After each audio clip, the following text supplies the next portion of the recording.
Hello, hello, hello. How are you guys doing this evening? It is currently 3:27 a.m. on, thank God it's Friday. Friday going into Saturday. Well, I guess it's early Saturday morning. And, you know what I just felt like for a second? I just felt like, do you ever watch that, this is like one of my least favorite game shows. Is that what we call them? That's what I used to call when I was growing up. I used to love game shows. Price is Right, Sale of the Century. Which other ones did I watch? I loved Sale of the Century when I was growing up. Anyway, there were so many of them, but Pyramid. I love that where you would whack those things on Sale of the Century. Wasn't that Sale of the Century? No, you didn't whack them. That was a game that I would play later, but at a Showbiz Pizza that's now called Chuck E. Cheese. But anyway, but you remember those? They would hit that thing on Sale of the Century. But I like Sale of the Century because it was always so glamorous. It was like a yacht in the Caribbean. You could win all these like things like that. Do you remember that? But anyway, for a second, I felt like that guy in New York. I think it's New York City. Cash Cab. Or Taxi Cab Confessions. I used to watch Taxi Cab Confessions followed by Real Sex on HBO all the time back in the day. I loved it. I was obsessed with those two shows. Right there is where I took my picture for, and you can't really see it right now, but for the project that I did on Instagram for my book. For the book club. Speaking of the book club, I am not going to be vlogging for very long tonight because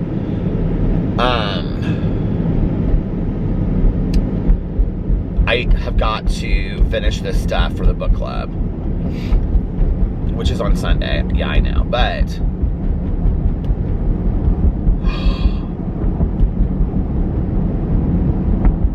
what time? Yeah, Sunday. My tires do these weird things where they show like different, like like I can see the pressure on my tire right now, and whenever it's cold outside it lights up. But here's the thing, once one of them lights up, like it will never, like this one tire, my front tire over there, it lit up like, I don't know how to reset them, but it lit up probably like a month ago or 3 weeks ago, and it's been red ever since then. And just now my back passenger side tire lit up, and they're not like super low. I can see like they're fine compared to the rest of the car, and they constantly are changing too, but it's really cold outside. It's 14 degrees. I just took the dogs outside. They don't even like to walk on the grass. They just go out there really quick and then they come back in. It's funny because there's like, we have like this electric box, you know, in our front yard, and they'll like walk on the cement around the electric box, which is like this much cement, and then they'll like go on the grass and pee really quick, and then they'll go from like the street, they like run down the driveway, and then I like go after them and I like stand in the street while they pee really quick on the grass, and then they go on the electric box, and then they go into the grass and they pee again when it's cold like this outside, and then they run to the sidewalk because they don't want to be on the grass because I guess it's cold, I don't know, or the ice, because there's ice on our grass right now. Poor little Tucker he's had diarrhea all day today. I feel so bad for him. I had to clean his butt off for him earlier. That's been my day. Got up today, got some stuff done around the house, went and got my hair cut. It's a mess right now, but you guys don't care. I'm just gonna take my hat off. And then got a bunch of stuff done around the house. Went and got my hair cut. Went and picked up my epilepsy medicine. And pharmacy was busy today. What else? I mean, it was quick, but they were busy. And then I came home and I was gonna do a Starbucks review. But I I was gonna do a Starbucks review, but I didn't.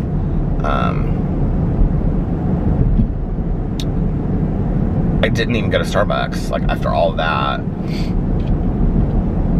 I actually just had a Diet Coke, which is what I'm having right now. I kind of want to just get rid of it. And so I did a drama video, and then I already have my Peterisms video. I recorded it yesterday, and it just never got up, so I posted it today. And then my vlog, I posted. And then I filmed a review video of this LaCroix water. And I feel like I did something else. Oh, I did a booktube video of all of the books that I read in January. And then Alex came home, and he just wanted to relax tonight. He has meetings and stuff tomorrow. So he just wanted to relax since he was going to go to bed early. So I said, well, do you want me to get like pizza or something for us? And he had bought a bunch of these frozen pizzas at Costco, and he was like, no, I'm just gonna make a frozen pizza. Oh, I know. Then I talked to Tanya, and Tanya at the last minute was like, I said, what are you doing tonight? And she's like, I'm giving a lead in this Zoom meeting. And I go, you're doing what? And like, when you give your lead is when you tell your story at a meeting. You're supposed to say what it was like, or what you were like, what you're like now, and what happened and what you're like now. And she's like, yeah, she never tells me when she's giving a lead. She doesn't like me to be there, which that's her prerogative, whatever. So I think, well, this is what she said. So I said, Tanya, I want to listen to it. I said, what time is it at? And it was like, at this time, it was like 6:15 or 6:30 or something. I was still doing all this video stuff. And she said, it's at 7:30. And I said, oh my God, I wish you had told me. And she's like, well, I didn't really want you to come because if I knew that you were there, I'd probably end up crying. And I was like, well, that's okay. So anyway, she was like, well, do you want to listen to it? And I said, and I could tell she kind of wanted me to. And I was like, and I wanted to listen to it. And I was like, yeah, I want to listen to it. And she's like, okay, I'm going to send you the link. So I was going to run to Meijer anyway to get some stuff for the grocery. And Alex was sitting downstairs and he was watching TV. So he was like catching up on these Watch What Happens lives. So I said, I'm going to go and I'm going to listen to Tanya's lead. I'm gonna go to the grocery store. Let me know. He wanted some marinara sauce for his pizza because he likes to dip his pizza in marinara sauce. So I left like right at 7:30 and I like logged onto this Zoom meeting. So instead of like going to meetings in person, a lot of meetings are still like you just like sign into the Zoom. They have like the links up on different like places. Or people can just give you the link and then you just sign in. So it's like an online meeting. It's very cool. I was thinking about that tonight, the fact that 12-step meetings are, I mean, it just is, I don't even know how to explain it, but like, it's just so powerful to see like 12-step meetings and 12-step programs continuing to exist in all of this, you know, and it hasn't slowed us down at all. And so I listened to this Tanya's lead. It was really, really cool. It was very good, and she mentioned me in it, which made me cry. And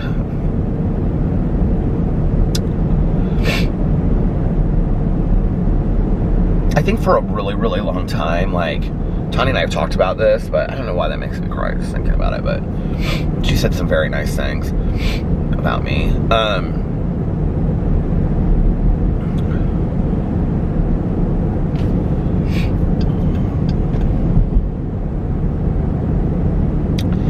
I think for a very long time, Tanya and I wouldn't say that we necessarily took our friendship for granted, but I don't know that we acknowledged like how much the other person meant to us, if that makes any kind of sense. Like, I think we knew that we were best friends, and I think we knew we loved each other, but we never said it, and we never really, she just was my Tanya, and I was her Peter, you know, and it just was like that, and it wasn't like we really, like, said a whole lot about it. And, I think it took us losing some friends that had passed away or that had gone back out there. I think I might need to get a new jelly bean. But anyway, I think it took us losing some friends to really realize the value of our friendship. I don't even know if that makes any sense. I moved that jelly bean and look, it's the jelly bean, the bean bag, and it went out of focus. I don't think it's gonna go back in. I'm gonna have to turn this off and start it over again. Hold on. It's driving me crazy.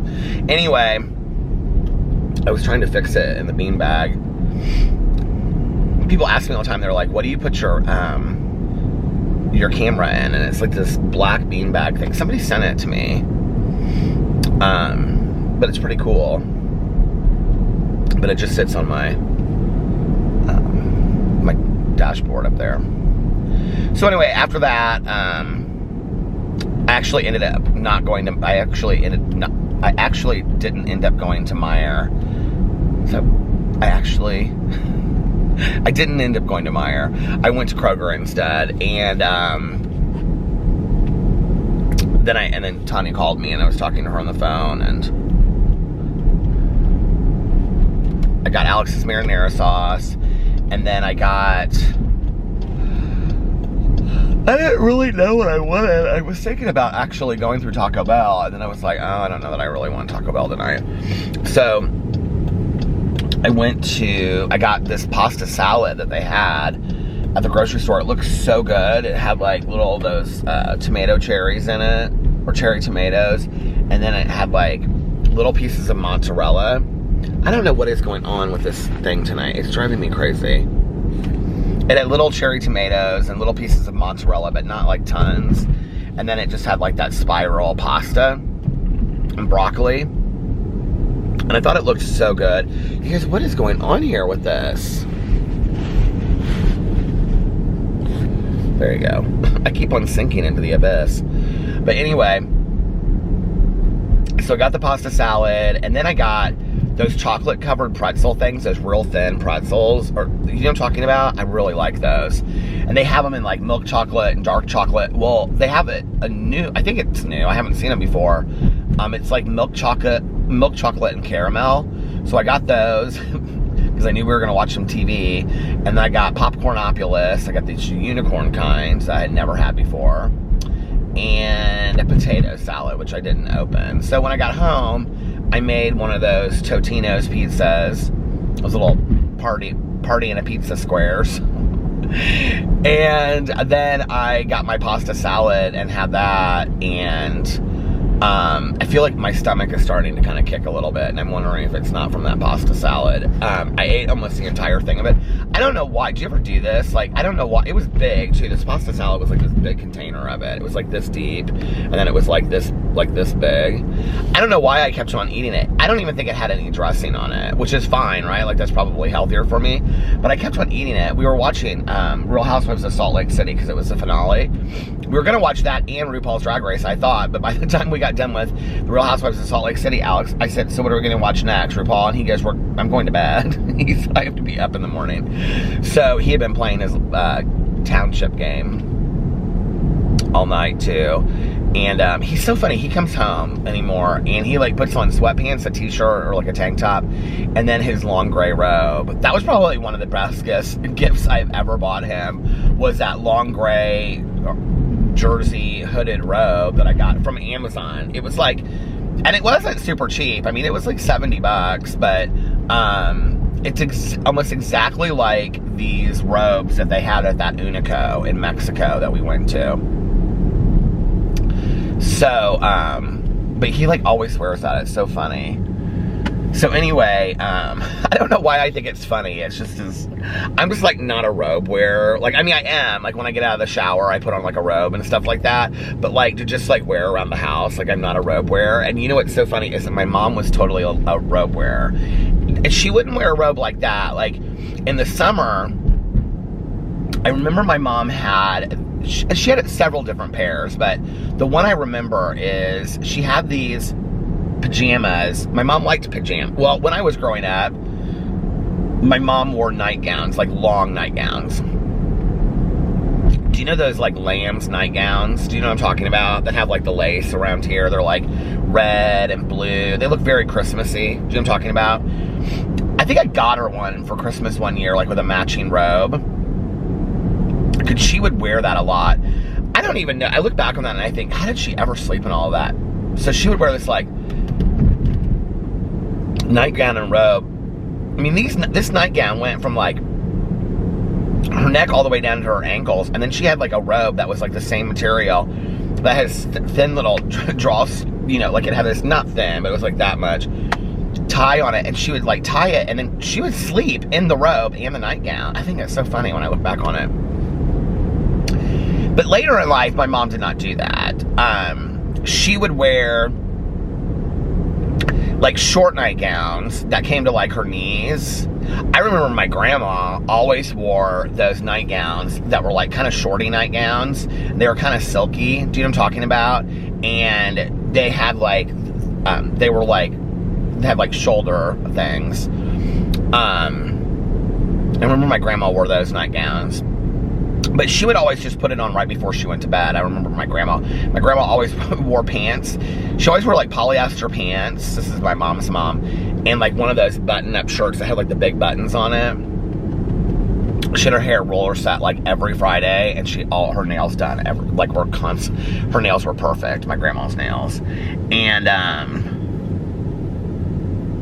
but anyway, later in life, my mom, she wore, like, sometimes she would wear these, like, short nightgowns, or she liked, like, t-shirts that were long, like, long t-shirts, short sleeve t-shirts, but what she usually wore were pajama sets, and like, women's pajamas,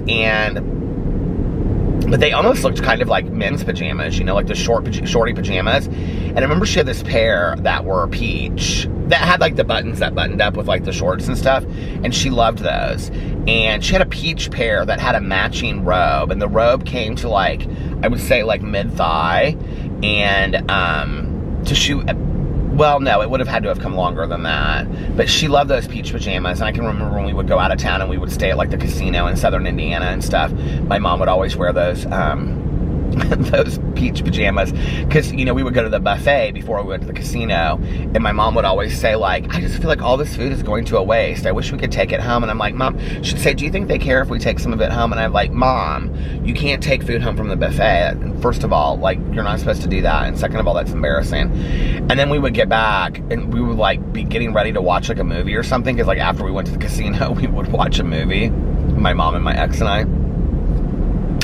And so she would come over to our room, but I would go get her, and she would, like, I'd come to her room, and she'd have those, like, peach pajama set on. I mean, it was, like, peach colored. It was so pretty. It was, like, pinstripes, like, peach and white. And, I would say to her, I was just thinking to myself, I wish that I had kept those. I don't even know why. I have this one robe of my mom's that, well, anyway, I keep on jumping stories. So she would say, do you want a snack for the movie? And I'd say, what are you talking about? Even though we had just gone to the buffet, gone to the casino, and then after the casino, we had bought cheeseburgers at the deli. And this is at Caesars in southern Indiana. It's now called Hollywood Casino, I think. I haven't been down there in forever, but years. I don't think I've been down there since my ex and I broke up, honestly. Have I? I don't think so. We used to go down there all the time. But anyway, there's like an indoor pool, and it was really nice. We go down there and make a whole weekend of it and swim and everything, because we were always getting rooms comped, because we went down there so often and gambled and stuff.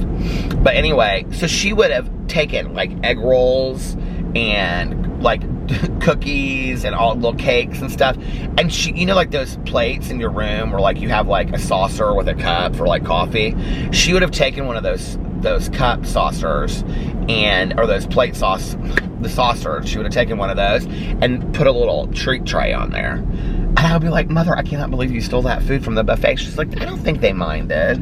She was like, it's not like they're gonna miss, you know, some cookies and stuff.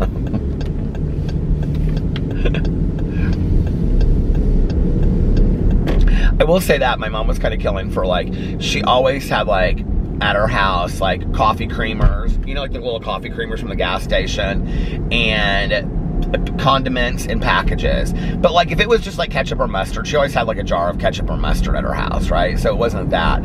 It would be like soy sauce. It'd be like things that you wouldn't normally find, like honey mustard somewhere, or I don't know, it'd be like things that you wouldn't like jelly from like Bob Evans or something like that, you know, in little packets or whatever. It's just so cute.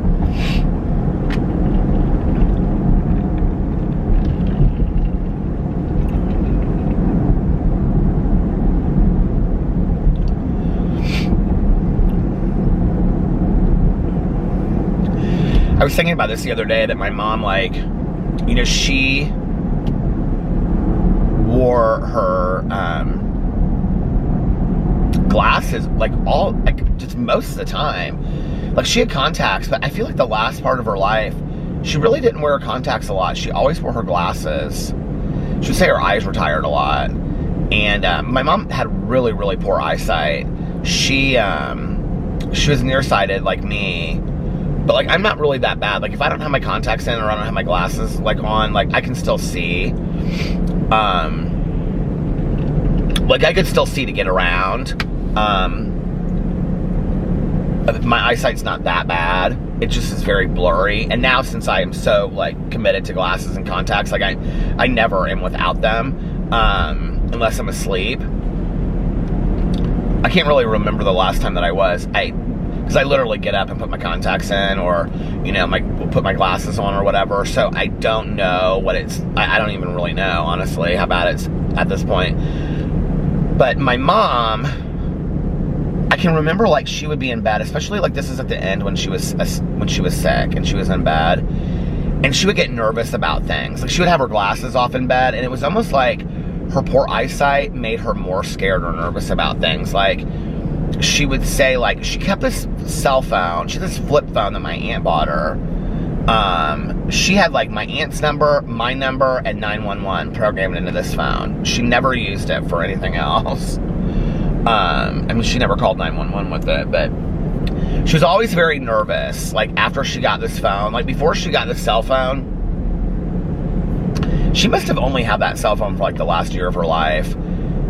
She didn't act like normal people act with a cell phone. Like, she didn't use the phone to call her friends, or, you know, I mean, she would call from the landline. And I actually, after my mom passed away, I kept the landline open for like a year, and just kept on paying the bill, because I was like, well, what if somebody's trying to get a hold of her and they don't know that she's passed? And I don't think one person called in a year. I don't think that phone got one phone call in a year. Which is so weird, because I still remember the phone number right now. Isn't that so funny? I can still remember the phone number that I had when I was a kid, too. I can remember my old home number. So, when I was like 14 or something, I got my own phone number at my dad's house. Do you guys remember that? Like, how, like, you could have your own phone line in your bedroom? I think my cousin got it, and then I wanted it. Do you remember that, though? Like, you could have different phone lines in your... I mean, now this seems like no big deal, but this is so funny, because when I was growing up, this was like a big deal. Do you remember that? So, like, the whole house would have, like, one line, but you could get, like, your own line in your bedroom, and you wanted it because it was, like, a private line, you know? So, I got my own private line at my dad's house in my bedroom.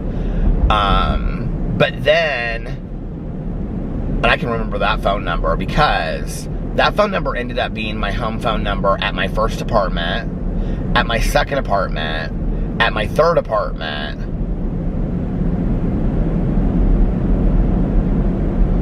first, second, third, and then my fourth apartment. I only had 4 apartments. My fourth apartment, I think I only had 4 apartments. My fourth apartment, I don't even know if I had a landline there. I'm assuming that I did, at least for part of it. I think I did, because I think I was one of the last people to ever stop having a landline phone, because I was kind of freaked out by the idea of not having a landline phone. It's kind of like how now everybody's switching and like nobody has cable, like we're the only ones that have cable. Like, it's kind of that. Like, I was always really kind of weird about not having a landline phone. But anyway, But I can remember my mom, she would sit in bed and she couldn't see very well because she didn't have her glasses on. And she would have her cell phone plugged in. Like, if you know our bedroom, because you've seen it in videos, like the wall right before you go into the bathroom, she would have it plugged in and it would just be sitting on the floor down there. And it was this cheap little like track phone kind of deal thing. And she would get so mad and she would say, like, I would like lean down to like check and make sure that it was plugged in or whatever for her. And she would say, please don't touch my cell phone. And she would call it her cellular, she'd say my cellular phone device. Please don't touch my cellular phone device because I might need that. When you leave, if something happens, I'll need to get a hold of you or Kathy or the police. And she would get like really, really worried that her cell phone was like unplugged and not charged. Like she didn't even really understand the concept of the cell phone. I mean, she did, but she didn't. It was like the weirdest thing.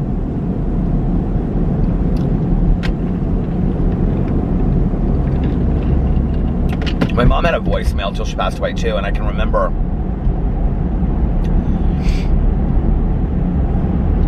I must have only been calling her on her cell phone or something at that point. Well, she had, so you know, like when you would like record, she didn't have voicemail like on her phone, like on her landline. She had like a, you know, what do you call it? Like a tape recording thing, you know, answering machine. And I can remember it was like months later, and I found that answering machine in the basement. Because I'd taken it and put it downstairs and stuff like that after I moved in there. And I can remember I was really, really excited. I couldn't remember like having called her like on like with the answering machine. I remember just unplugging it and taking it downstairs and whatever. And I think I ended up like getting voicemail on that line or something instead of the answering machine, and I got rid of the answering machine because we used to have it like, it was in the kitchen, like right where I keep all my books and stuff right there. She used to use that as kind of like her little desk area. And I can remember I took it downstairs. I mean, maybe it was like a year later. It might have been a year later. And I was like, I don't know if you guys know this, but if you've watched for a while, you probably know this, but that I have, like since my mom passed away, I've never heard her voice. And that's kind of something hard to contend with. Like, I don't have any videos. I have one video of my mom's, and I've been kind of like asking myself lately why I haven't watched this. I've been thinking about watching it for like a Peter Does Stuff video, but I don't know why. But I feel like it's kind of a moment, so I might as well record it. Honestly, is how I feel about it. I like to kind of have that on video for myself down the road, you know, but... And that's of my mom speaking at my aunt's wedding. Like, that's literally the only thing I have of her reading. Walking up to the church, I can remember it, so, which is weird, but her walking up, and like her brim of her hat kept on hitting the microphone, and she has really pretty dress on from Banana Republic and this matching hat, and she read Corinthians at Caroline's wedding, and that's literally all I have. You know what's so strange is like right now, like in my head, I can vaguely kind of hear my mom. Like if I try to recollect it, I can like vaguely kind of hear it.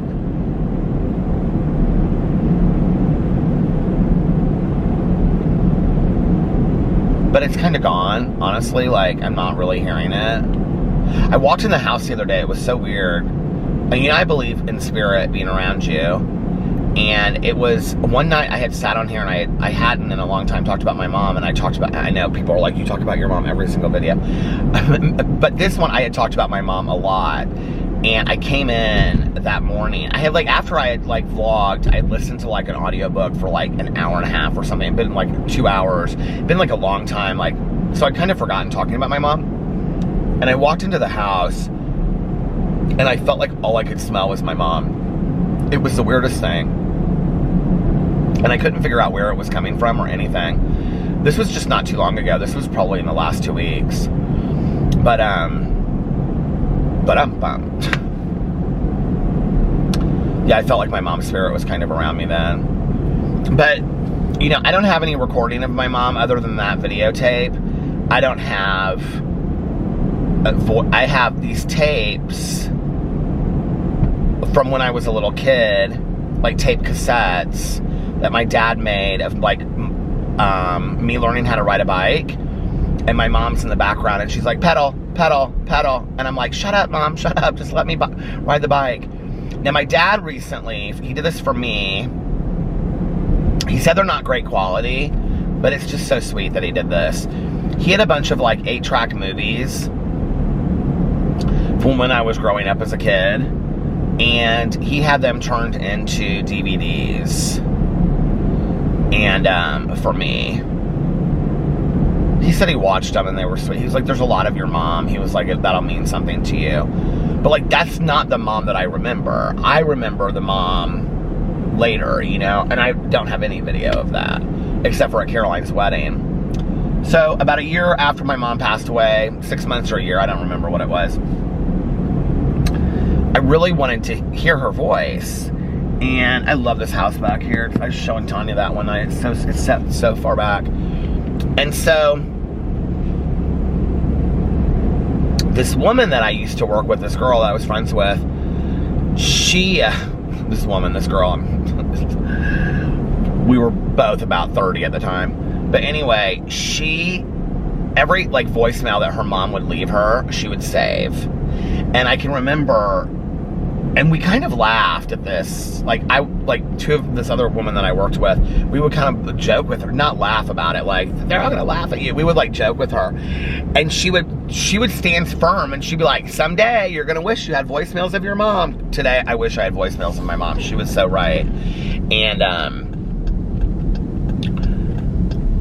she actually even, we talked right after my mom passed away. She and I were really close. We used to work together. And I told her, I said, you were so right about those voicemail notes. Her mom's still alive, though. But I was thinking that, like, I wish I had these voicemail notes or something of my mom that she had left me. So I went down in the basement and I found that answering machine. I was still down there. And I plugged it in, and I thought, obviously I'm not going to hear any messages of my mom leaving herself messages. Why would she, right? But I'll hear my mom, you guys, this is so funny. So I was like, but I'll hear my mom, like, you know, on the outgoing message saying, hey, you know, we're not home right now, or whatever. I was so excited. I plugged it in, and I played the tape, and I had forgotten that my mom was so scared that, like, burglars and killers and stuff would come and get her, that she had watched some Oprah or something where they had said it's a safety tactic. If you're a single woman living alone, have a male leave their voicemail note. She had me, I remember, because we even got in an argument over it. She's like, this is what I want you to say, and be very specific. Because I said at first, I was like, I'm not, you know, so-and-so's not here right now, blah, blah. My mom was like, no, I want you to say, we're not home. I want them to think that you're living here with me. And so I was like, okay, mother. It was so silly. And so here I play this tape to hear my own voice on it. Not silly.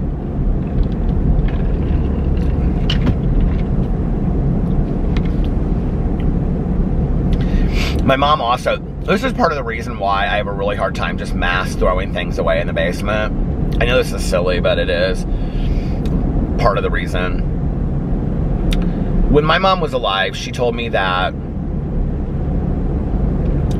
she had written me a long letter talking about, so she used to say that she went to Hyannis Port in the summers after college, like in between college, and she would work. Which I don't think that ever happened. I think she made the whole thing up. I don't know why. I think she and my aunt traveled in between those summers, and that would have been also during the time that, like, after that would have been when my grandma went to prison. I don't know why she would have, but so anyway, there's whole weird stories to that. Like, my dad and my mom, like, their honeymoon was in Cape Cod, and my dad just told me recently, he was like, my dad's very protective of my mom to this day. I said, well, did she seem like she knew that area? And he was like, no, not at all. Like, I said, she didn't say anything like, well, when I was here or those summers. He was like, no, nothing. He was like, it was like she had never been there before. I started telling a story about my mom, but I think that's kind of like a private thing. But anyway, it's one of the things I have not shared on here. It's nothing really that deep, but It's just a private thing. So anyway,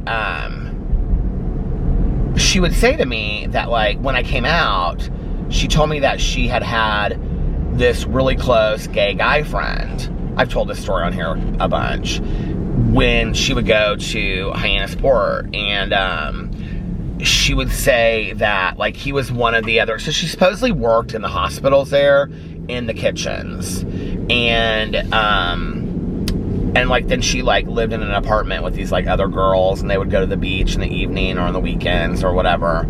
And, you know, thinking back, it's really interesting right now, how little she did tell me about all of that. Like, I don't really remember her saying a whole lot about... I remember when we would watch, like, Jaws, because, you know, as scared of sharks as I am, I was equally as just, like, obsessed with them as well. I remember when we would watch Jaws, she would say things about the island of Amity, and that it reminded her of Hyannisport. And then when we went to see A Perfect Storm in the movie theater, like, she had to leave a couple times, and she was like, it really reminded her of working on the East Coast, she would say. I don't know. It's just so weird to me, all of it. I don't know what's true and what's not. But anyway, she said that she had this really, really good gay guy friend. She even told me what his name was. I can't even remember now, but I have no clue what it was. She told me what his name was at some point. But she was like, he would write her these letters because he was in New York City and she was in, you know, in school in Indiana. And so she would write him these letters, or he would write her these letters, and he would say, wouldn't you just die without Judy? Like, about Judy Garland. And I can remember, like, when I came out to her, like, that was her point of reference for being able to understand and accept me, was this guy. And she was like, when I die, she was like, you'll find all the letters. They're downstairs. I've kept them in a very special place for you. And I've also written you a really long letter, you know, just telling you about, like, when I was growing up and stuff. I've never found those letters, and I've never found any letter from my mom. None whatsoever. She did not tell me this once. She did not tell me this twice. She told me this many times, that she had written me a letter explaining a lot of things about her life. She told me that. And so that was kind of like part of me going through the basement at first, and literally going through every piece of paper. And I just have never been able to find anything down there. And I don't know that I think the letter even exists. If it ever did, I don't know. I think the whole thing is whatever. I do know that about... So I couldn't find my mom's will when she passed away, which it wouldn't have mattered anyway. The will was written when I was, like, in high school. So I finally, like, after the fact of everything, I found a copy of the will. She had it underneath all of this stuff. I couldn't find it in her bedroom closet. And the will said something about what she had left behind and, like, who she wanted to have things and all this kind of stuff. And it said something about a letter that she had left me at the attorney's office. She was like, in one letter to my son at the attorney's office. So I had never heard of this attorney. I didn't know who this person was. She had obviously, like, whatever. So I called the attorney and I was like, do you have any letter from my mom or whatever? And they were very nice, but they were like, no, we've never found any letter or whatever. I think I just wanted, you know, some message from my mom for so long. I just wanted something, you know?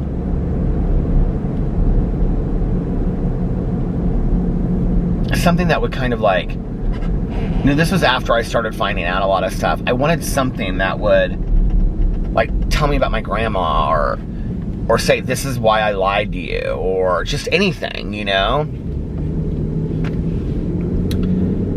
And so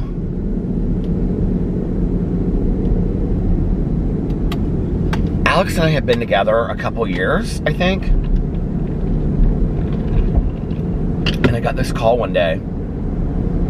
And it was from the attorney's office. And it was this woman that I had talked to before. And she said,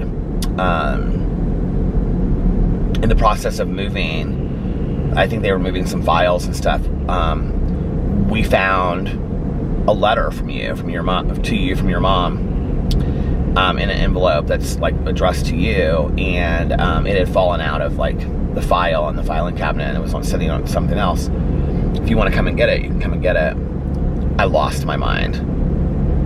I literally was like, okay, I'm gonna get every answer I ever wanted. I mean, I felt like I was like, this was a movie.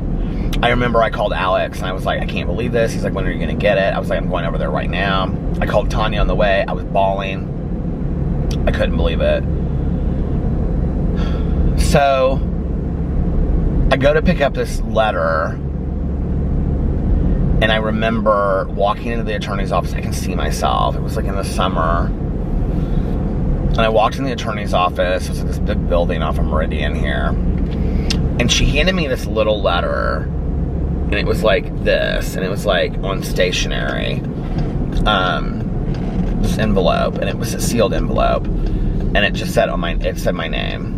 Peter Alexander Monn on it. In my mom's handwriting. And I went out to my car. And I sat there for a second and just kind of prayed on it. And then I opened the letter.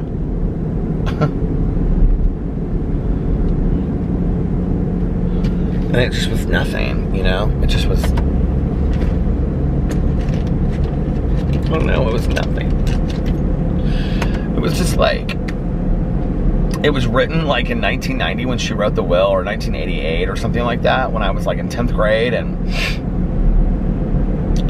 It had said in there, like, you know, to give, like, some of her records and other stuff to her best friend, Diane, who actually had passed away 3 years before she did. And it said stuff about my aunt in there or something. I mean, it was very short. It was, like, 1 page of, like, a note card. And it didn't even say anything. Like, it didn't say anything like, just know you were loved, or... It didn't say anything like that. Nothing. And it was just like... You know, please give this to my sister. Let my sister Kathy have anything of mine that she would like, and you know, please give my records or art to Diane. And it was nothing. Nothing.